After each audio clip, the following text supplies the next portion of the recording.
രാജ്പൂത് മേഖലയിലെ എതിർപ്പുകളുമായി സന്ധി ചെയ്തതിനു ശേഷം 1681 സെപ്റ്റംബർ 8 ഔറംഗസേബ് അജ്മീറിൽ നിന്നും ബുർഹാൻപൂരിലേക്ക് യാത്ര ആരംഭിച്ചു. അക്ബറിനെതിരെയും സംഭാജിക്കെതിരെയും നീക്കങ്ങൾ നടത്താനായി മകനായ അസം ഷായെ അതിനു മുന്നേ തന്നെ അങ്ങോട്ടേക്ക് അയച്ചിരുന്നു. അങ്ങനെ അസം ഷായുടെയൊക്കെ നേതൃത്വത്തിലുള്ള മുഗൾ പടകൾ 1681 നവംബറോടെ ബുർഹാൻപൂർ, ഔറംഗബാദ് മേഖലകളിലേക്കെത്തി ഈ പ്രദേശങ്ങളെയൊക്കെ നിരീക്ഷിക്കാൻ ആരംഭിക്കുകയുണ്ടായി. ഔറംഗസേബ് ബുർഹാൻപൂരിൽ എത്തുന്നത് 1681 നവംബർ 13 കാണാം. അദ്ദേഹത്തിൻ്റെ മികച്ച കമാൻഡേഴ്സൊക്കെ ഡക്കാനിലേക്ക് നിയോഗിക്കപ്പെടുകയും ചെയ്തു. ബുർഹാൻപൂരിൽ നിന്ന് ഡൽഹിയിലേക്കുള്ള വഴികളൊക്കെയും ശക്തമായ മുഗൾ പടയുടെ സാന്നിധ്യം കൊണ്ട് നിറഞ്ഞു. ബുർഹാൻപൂരിലെത്തിയ ഔറംഗസേബ് കൊങ്കൺ മേഖലയിൽ പട നയിക്കാനായി ഹസൻ അലി ഖാനെയും 10,000-ഓളം വരുന്ന പടയെയും നിയോഗിച്ചു. അതുപോലെ നിലവിൽ തന്നെ ഈ മേഖലയിൽ പടനീക്കം നടത്തുന്ന ബഹദൂർ ഖാനോട് ഔറംഗബാദിൽ നിന്നും മാറി ബഹദൂർഗഡ് മേഖലയിൽ താവളമുറപ്പിക്കാനും ആവശ്യപ്പെട്ടു. ഇന്നത്തെ ഭീമ നദിയുടെ സമീപ പ്രദേശങ്ങളാണ് ഇവയൊക്കെ. ഔറംഗസേബിൻ്റെ നീക്കങ്ങൾ കണ്ട മറാത്ത മേഖലയും വലിയ തോതിൽ തന്നെ സൈനിക നീക്കങ്ങൾ നടത്തുകയുണ്ടായി. സഹ്യപർവ്വതവും കാടുവഴികളും ആ മേഖലയിലെ കോട്ടകളുമൊക്കെ മറാത്തയ്ക്ക് വലിയ തോതിൽ തന്നെ സംരക്ഷണം നൽകിയിരുന്നു. സംഭാജി പല പ്രധാനപ്പെട്ട കോട്ടകളുടെയും സംരക്ഷണത്തിനായി മികച്ച കമാൻഡർമാരെ തന്നെ നിയോഗിക്കുകയുണ്ടായി. ഔറംഗസേബ് ഡെക്കാൻ മേഖലകളെ നല്ലപോലെ അറിയുന്ന അബു മുഹമ്മദിനെ വിളിക്കുകയും സ്വരാജ്യയ്ക്ക് സംരക്ഷണം നൽകുന്ന പ്രകൃതിയെപ്പറ്റി പറയാനും ആവശ്യപ്പെട്ടു. അപ്രകാരം സ്വരാജ്യ മേഖലയിൽ ഇടതൂർന്ന വനങ്ങളാണെന്നും അവിടെ 360ഓളം ഉപയോഗിക്കാനാവുന്ന ചുരം വഴികളുണ്ടെന്നും എന്നാൽ ആനകൾ പോലെയുള്ള മൃഗങ്ങളൊക്കെ കടന്നു പോകാൻ പറ്റിയ വഴികൾ 60-ൽ താഴെ മാത്രമാണെന്നും അറിയിക്കുകയുണ്ടായി. ബാക്കിയെല്ലാം ഇടുങ്ങിയ വഴികളായതുകൊണ്ട് തന്നെ മുന്നേറിയാൽ പോലും ഏത് നിമിഷവും തിരിച്ചടികൾ ലഭിക്കാം എന്ന വസ്തുതയും അബു മുഹമ്മദ് അറിയിച്ചു. മലനിരകളിലെ കോട്ടകൾ ഭേദിക്കുക എന്നതും ശ്രമകരമായ കാര്യം തന്നെയായിരുന്നു. ഇത്തരത്തിൽ സ്വരാജ്യ കീഴടക്കുക എന്നത് ബുദ്ധിമുട്ടേറിയ കാര്യമായിരിക്കുമെന്ന് ഔറംഗസേബ് മനസ്സിലാക്കുകയുണ്ടായി. ഡക്കാനിൽ മറ്റ് രാജ്യങ്ങൾ കൂടി എതിരാളികളായി നിലനിൽക്കുന്നുണ്ടല്ലോ. ശിവജി ബിജാപൂരുമായി തുടങ്ങിവെച്ച സൗഹൃദ ബന്ധം സംഭാജിയും തുടരുകയുണ്ടായി. 1681 ജൂലൈയിൽ തന്നെ ഔറംഗസേബ് ബിജാപൂരിലേക്ക് ഒരു കത്തെഴുതുകയുണ്ടായി. സംഭാജിയെ തകർക്കാൻ പിന്തുണ ആവശ്യപ്പെട്ടുകൊണ്ടായിരുന്നു ആ കത്ത് വന്നത്. സ്വരാജ്യയിലേക്ക് നഷ്ടപ്പെട്ടിട്ടുള്ള ബിജാപൂരിൻ്റെ പഴയ പ്രദേശങ്ങൾ തിരിച്ചുപിടിക്കാം എന്ന വാഗ്ദാനവും നൽകിയിരുന്നു. എന്നാൽ ഈ കത്തിന് ബിജാപൂരിലെ ജനറൽസ് ഒന്നും കാര്യമായി എടുക്കുകയുണ്ടായില്ല. സംഭാജിയുമായുള്ള ബന്ധം അവർ തുടരുകയും ചെയ്തു. അതോടെ ബിജാപൂരിനെ തടയാൻ ഒരു സൈന്യത്തെ ബിജാപൂരിൻ്റെ അതിർത്തി മേഖലകളിലേക്ക് കൂടി ഔറംഗസേബ് നിയോഗിക്കുകയുണ്ടായി. ഹസൻ അലി ഖാൻ കൊങ്കൺ മേഖലയിൽ മുന്നേറ്റങ്ങളൊക്കെ ഉണ്ടാക്കിയെങ്കിലും അതൊന്നും പൂർണ്ണ വിജയമായതുമില്ല. വഴികളിൽ തന്ത്രപ്രധാനമായ ബഗ്ലാൻ മേഖല തിരിച്ചു പിടിച്ചാൽ മാത്രമേ മുന്നേറ്റമൊക്കെ സാധ്യമാകൂ എന്ന കാര്യവും മുഗളർക്ക് മനസ്സിലായി.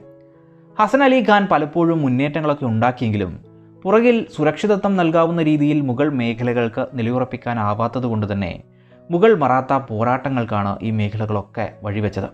മിക്കപ്പോഴും മുന്നേറ്റമൊക്കെ വിട്ടുകളഞ്ഞ് മുഗളർക്ക് വലിയ തോതിൽ തന്നെ പിന്മാറേണ്ടിയും വന്നു. ഇതേ സമയം ഔറംഗസേബ് ഗോൽക്കൊണ്ടയിലേക്കും ഒരു കത്തയക്കുകയുണ്ടായി. എന്നാൽ ഗോൽക്കൊണ്ടയും ഔറംഗസേബിൻ്റെ ആവശ്യങ്ങളെ തിരസ്കരിക്കുകയും ഡക്കാനിൽ എതിരാളികളായി തുടരുകയുമുണ്ടായി. ഇതിനിടയിൽ സംഭാജി നിരന്തരം പ്രശ്നങ്ങൾ നേരിടേണ്ടി വന്നിരുന്ന ജഞ്ചിറയിലെ സിദ്ദികൾക്കെതിരെ ഒരു കടന്നാക്രമണം തന്നെ നടത്തുകയും ആരും കീഴടക്കാത്ത ജഞ്ചിറ കോട്ട ആക്രമിക്കുകയും ഉപരോധം തീർക്കുകയും ഒക്കെ ചെയ്തു. കോട്ടയുടെ പ്രതിരോധ നിരകളൊക്കെ വീഴുമെന്ന് തോന്നിയ സന്ദർഭങ്ങൾ പോലും ഉണ്ടായിട്ടുണ്ട്. എന്നാൽ മുഗൾ ആക്രമണം വർദ്ധിച്ചതോടെ മറാത്ത പടയ്ക്ക് ആ ഒരു ഉപരോധം പിൻവലിക്കേണ്ടതായും വന്നു. ബുർഹാൻപൂരിൽ നിന്ന് ഔറംഗസേബ് 1682 മാർച്ച് 22 ഔറംഗബാദിലേക്ക് എത്തുകയുണ്ടായി. ഈ സമയം തന്നെ മുഗൾ പട പല മറാത്ത മേഖലകളിലേക്കും കടന്നു കയറി ആക്രമണമൊക്കെ ആരംഭിച്ചിരുന്നു. എങ്കിലും മേഖലകളിൽ ആധിപത്യം ഉറപ്പിക്കാനാവാതെ അവർക്ക് പിന്മാറേണ്ടിയും വന്നിരുന്നു. പല ജനറൽമാരും പല നിർണായക മേഖലകളിലും നിലയുറപ്പിച്ചതോടെ വമ്പൻ പോരാട്ടങ്ങളുടെ നീണ്ട നിര തന്നെ ഈ സമയം ഉണ്ടാവുകയുണ്ടായി. മകനായ അസമിനെ ബിജാപൂർ മേഖലകളെ നേരിടുന്നതിനായും ഔറംഗസേബ് ഈ സമയം അയക്കുകയുണ്ടായി. ഷഹാബുദ്ദീൻ ഫിറോസ് ജംഗിൻ്റെ നേതൃത്വത്തിലുള്ള ഒരു പടയാണ് ബഗ്ലാൻ മേഖലയിലെ മറാത്ത ശക്തിയെ തകർക്കാനായി നിയോഗിക്കപ്പെട്ടത്. സ്വാഭാവികമായും അതിനെ എതിർക്കാനായി സംഭാജി സേനാധിപതിയായ ഹംബീർ റാവു മോഹിതയെ തന്നെ നിയോഗിക്കുകയും ചെയ്തു. പലയിടത്തായി 40,000 വരുന്ന പടയെ സംഭാജി പ്രതിരോധത്തിനായി നിയോഗിച്ചു എന്ന് കാണാവുന്നതാണ്. നിർണായകമായ ബഗ്ലാൻ മേഖല കീഴടക്കുക എന്നതാണല്ലോ മുഗളിൻ്റെ മുന്നേറ്റത്തിനും സുരക്ഷിതത്വത്തിനും നിർണായകമായത്. അതിൻ്റെ ഭാഗമായി ഈ മേഖലയിലുള്ള കോട്ടകളെ മുഗൾ ലക്ഷ്യമിട്ടു. 1682 ഏപ്രിലിൽ രാംസച്ച് കോട്ടയെ ആക്രമിക്കുകയും അവിടെ ഉപരോധം ഏർപ്പെടുത്തുകയുമുണ്ടായി. എന്നാൽ കോട്ടയിലെ മറാത്ത സൈനികർ വീരോചിതമായി കോട്ടയെ പ്രതിരോധിക്കുകയുണ്ടായി. സംഭാജിയുടെ മറാത്ത പോഷകസേന എത്തുകയും അവിടെ ഒരു വലിയ യുദ്ധമൊക്കെ ഉണ്ടാവുകയും മുഗൾ പടയ്ക്ക് നഷ്ടങ്ങൾ സംഭവിക്കുകയും ചെയ്തു. പലതവണയായി കോട്ട വീണ്ടും വീണ്ടും ആക്രമിച്ചെങ്കിലും മുഗളർക്ക് രാംസച്ച് കോട്ട പിടിച്ചെടുക്കാനായതേയില്ല. ഉദ്യോഗസ്ഥരെ മാറ്റി മാറ്റി ഔറംഗസേബ് കോട്ട പിടിച്ചെടുക്കാൻ പലതവണ ശ്രമിച്ചെങ്കിലും ഒന്നും തന്നെ വിജയിച്ചില്ല. മാസങ്ങൾ കടന്നുപോവുകയും വലിയ യുദ്ധച്ചെലവും അവിടെ സൃഷ്ടിക്കപ്പെട്ടു.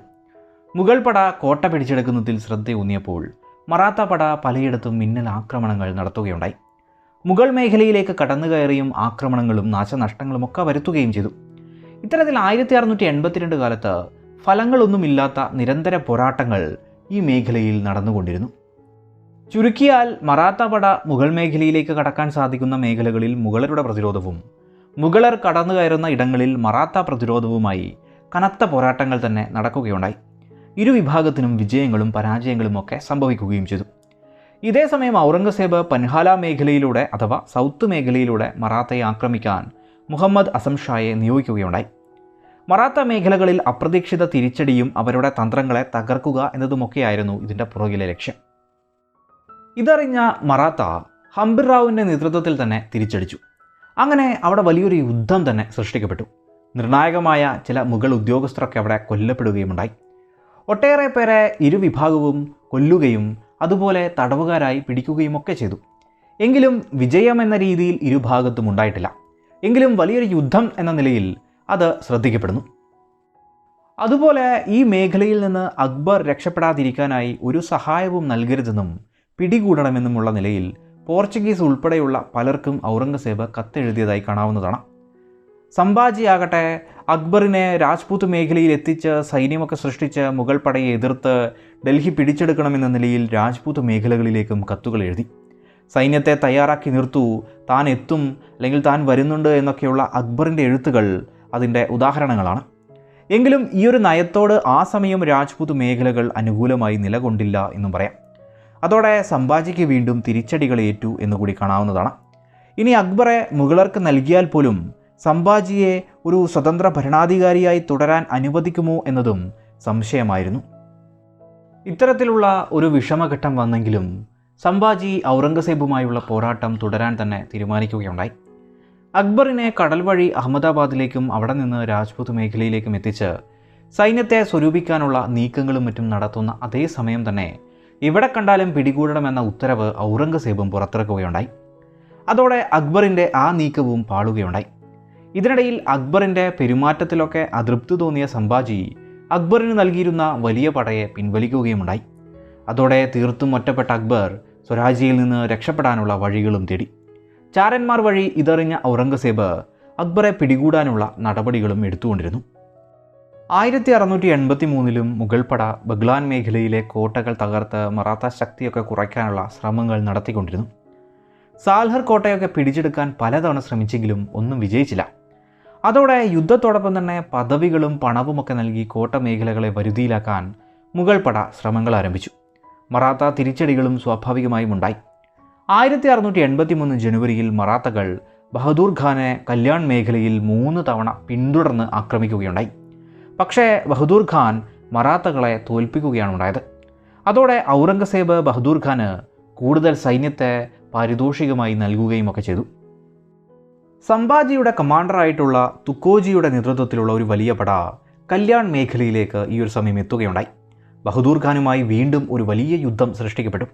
തുക്കോജി അടക്കം മറാത്ത പട വലിയ അളവിൽ കൊല്ലപ്പെടുന്ന അവസ്ഥ അവിടെ ഉണ്ടായി. മുഗൾ പട മറാത്തയെ പിന്തുടർന്ന് ആക്രമിക്കുകയും ഒക്കെ ചെയ്തു. സൂറത്തിൽ നിന്ന് മുഗൾ പടയ്ക്കുള്ള ആയുധങ്ങൾ വന്നു ചേരുന്നത് ബഹദൂർ ഖാൻ്റെ നിയന്ത്രണത്തിലുള്ള കല്യാൺ മേഖലകളിലേക്ക് ആയതുകൊണ്ട് തന്നെ മറാത്തകൾ വീണ്ടും വീണ്ടും ഈ മേഖലയിൽ പോരാട്ടത്തിനിറങ്ങി. മറാത്തകൾക്ക് നഷ്ടങ്ങൾ സംഭവിച്ചതോടെ സേനാധിപതിയായിട്ടുള്ള ഹംബിർ റാവു മോഹിത്തെ തന്നെ രംഗത്തിറങ്ങി. 30,000-ഓളം വരുന്നൊരു പടയുമായി ഹംബിർ റാവു മുഗളരെ ആക്രമിക്കുകയുണ്ടായി.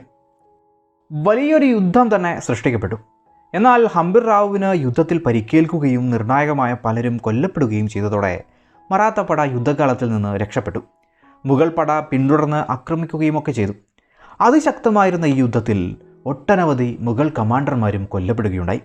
വീണ്ടും സംഭാജി രുബാജി ഭോസ്ലെയുടെ നേതൃത്വത്തിൽ കല്യാൺ മേഖലയിലേക്ക് പടയെ അയക്കുകയുണ്ടായി. വീണ്ടും മുഗളർ തടയുകയും രക്തരൂക്ഷിതമായ പോരാട്ടങ്ങൾ അവിടെ നിരന്തരം സംഭവിക്കുകയുമുണ്ടായി. മറാത്ത പടയുടെ വീറുറ്റ നിരന്തര പോരാട്ടങ്ങൾ കാരണം മുഗളർക്ക് ഇവിടെ നിന്നും മുന്നേറാനാവാതെ കനത്ത നഷ്ടങ്ങൾ നേരിടേണ്ടതായി വന്നു. 1683 അവസാനത്തോടെ സമ്പത്ത് കൈക്കലാക്കുക എന്ന ലക്ഷ്യത്തോടെ മറാത്ത പടകൾ മുഗളരുടെ പല മേഖലകളിലേക്ക് കടന്നുകയറി ആക്രമണങ്ങൾ നടത്തി. പലപ്പോഴും മുഗളരുടെ പ്രതിരോധത്തിന് മുന്നിൽ പിൻവലിയേണ്ട അവസ്ഥയും വന്നെത്തി. എങ്കിലും 1683 കാലത്ത് മുഗൾ മേഖലയുടെ പല നിർണായക ഇടങ്ങളിലേക്കും മറാത്ത ആക്രമണം സംഭവിച്ചു. ബിജാപൂർ മേഖലകൾ ഈ സമയങ്ങളിൽ മറാത്തയ്ക്ക് വലിയ തോതിൽ സഹായം നൽകുന്നുണ്ട് എന്ന് മനസ്സിലാക്കിയ ഔറംഗസേബ് അവരുടെ ശക്തി പ്രതിരോധത്തിലാവാനായി ബിജാപൂരിൻ്റെ പ്രദേശങ്ങളെ ആക്രമിക്കാൻ തീരുമാനിച്ചു. ബിജാപൂരിൻ്റെ മേഖലകളെ ആക്രമിക്കാനും കൊള്ളയടിക്കാനുമായി റുഹുള്ള ഖാനെ നിയോഗിക്കുകയും ചെയ്തു.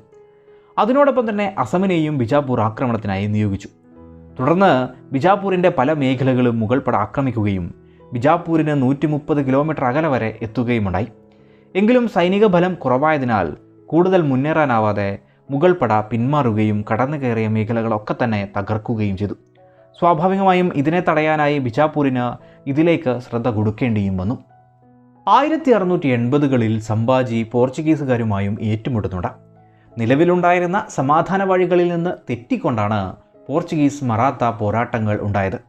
അത് അനാവശ്യമായിരുന്ന ഒരു നടപടി എന്നുകൂടി പറയാം. പല നടപടികളിലും അസ്വസ്ഥരായിരുന്ന പോർച്ചുഗീസ് മുഗളരുടെ വരവോടെ ഔറംഗസേബ് പരാജയപ്പെടാൻ സാധ്യതയില്ല എന്നതുകൊണ്ട് തന്നെ മുഗളരെ ചെറിയ തോതിലെങ്കിലും സഹായിക്കാനും ആരംഭിച്ചു. അതോടെ സംഭാജിയുടെ മറാത്ത പട പോർച്ചുഗീസ് മേഖലകൾക്ക് നേരെ വീണ്ടും ആക്രമണം ആരംഭിച്ചു. പോർച്ചുഗീസ് മേഖലകളും കോട്ടയുമൊക്കെ ഈ യുദ്ധത്തിൽ ആക്രമിക്കപ്പെടുകയുണ്ടായി. എന്നാൽ മുഗളർക്ക് നേരെ അണിനിരത്താമായിരുന്ന സൈനിക ബലമാണ് ഗോവൻ മേഖലയിൽ നിലയുറപ്പിച്ചതിലൂടെയും പോരാട്ടങ്ങൾ നടത്തിയതിലൂടെയും നഷ്ടപ്പെട്ടത് എന്നുകൂടി കാണാവുന്നതാണ്. 1680കൾക്കിപ്പുറം മുഗളരുടെ നിരന്തര ആക്രമണവും മറാത്തയുടെ തിരിച്ചടികളും കൊണ്ട് ഡക്കാൻ മേഖല പ്രക്ഷുബ്ധമായിരുന്നു എന്ന് പറയാമല്ലോ. ഈ സമയം ചിലരൊക്കെ മറാത്ത മേഖലകൾ വിട്ട് ഔറംഗസേബിനൊപ്പം ചേരുന്ന നടപടികൾ എടുക്കുകയുണ്ടായി. സ്വരാജ്യയിലെ നിർണായകമായ ഉദ്യോഗസ്ഥർ ഉൾപ്പെടെ പലരും 1682-83 കാലത്ത് തന്നെ ഔറംഗസേബിന് കീഴിൽ ജോലിയിൽ പ്രവേശിച്ചത് കാണാം. ഇത്തരത്തിലുള്ള വിട്ടുപോകലൊക്കെ സൃഷ്ടിക്കപ്പെട്ടെങ്കിൽ പോലും യുദ്ധം തുടങ്ങി വർഷങ്ങൾ കഴിഞ്ഞും, അതായത് കൃത്യമായി പറഞ്ഞാൽ 1683 സെപ്റ്റംബർ വരെയും സ്വരാജ്യയുടെ പ്രദേശങ്ങളെല്ലാം തന്നെ സംഭാജി സംരക്ഷിച്ചു നിർത്തുകയുണ്ടായി. ഒപ്പം മുഗൾ മേഖലകളിൽ വലിയ തോതിൽ ആക്രമണങ്ങൾ നടത്തുകയും മുഗൾ മുന്നേറ്റത്തെ സമർത്ഥമായി തടയുകയും ചെയ്തു എന്ന് പറയാം.